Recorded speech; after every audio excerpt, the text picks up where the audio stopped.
हुआ, it's not just an attack on minorities but also on the constitution, on article 14, article 25, article 2 तलाक का bill आया था तो भी यही कहा गया था। पर मेरी मांग भी थी, मैंने मिनिस्टर ऑफ एजुकेशन से मांग करी थी कि आप अगर महिलाओं के लिए कुछ करना चाहते हैं तो आप उन्हें पहले पढ़ाइए। कैसे देखते हो, क्या लगता है, आपको क्या कहना है? देखिए, ये एक बहुत पुराना चैरिटेबल एक इंस्टीट्यूशन है।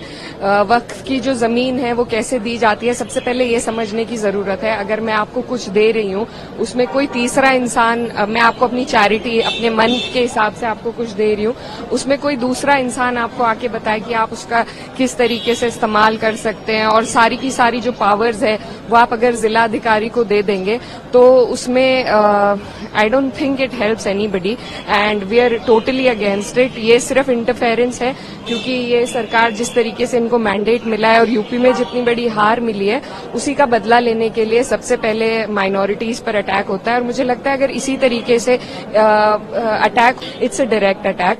सो and it is not just for Muslims, I think all the minorities in the country need to be aware of this government's intent, of their intent to interfere with one's personal beliefs and religious institutions. So I think this is not what my country stands for. This is not what my constitution stands for, and we stand against this bill and we will oppose it tooth and nail. But इकरा, यहाँ पर जो bill में government की तरफ से बोला गया, जो पीड़ित, खासकर बार बार बोला गया, जो पीड़ित मुस्लिम महिलाएं हैं उनको इंसाफ दिलाना है, जो पीड़ित मुसलमान हैं, ये धर्म से इसको बिल्कुल जोड़े नहीं जाना चाहिए। ऐसा बिल्कुल भी नहीं है कि मुस्लिमों के खिलाफ क्लियरिटी इसमें है, उसके बावजूद क्यों आप लोगों को लगता है कि this is against the religion, ये मुस्लिमों के खिलाफ है? देखिए, सुपरफिशियली ये जो सरकार है कुछ भी बदलाव लाने के लिए हमेशा महिलाओं का इस्तेमाल, मैं खुद एक मुस्लिम महिला हूं और मैं बहुत अच्छी तरीके से पहले भी जब, और अगर ये उसमें महिलाओं को इंक्लूड करना चाहते हैं, वो एक सिर्फ वो स्टिपुलेशन नहीं है, इसमें सारी पावर जिलाधिकारी को दी गई है, इसमें सारी पावर, इसमें और people from other communities have to be a part of it.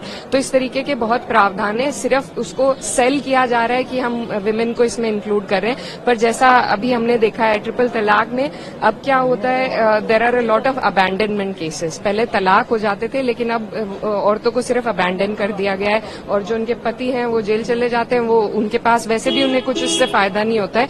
तो सुपरफिशियली उसे दिखाने के लिए महिलाओं का वो नाम का इस्तेमाल करते हैं, बट इंटेंट जो उनकी है वो पूरा विपक्ष, पूरा देश और सब लोग समझते हैं। And I think all the minorities of this country are together in it and we will oppose it. Thank you.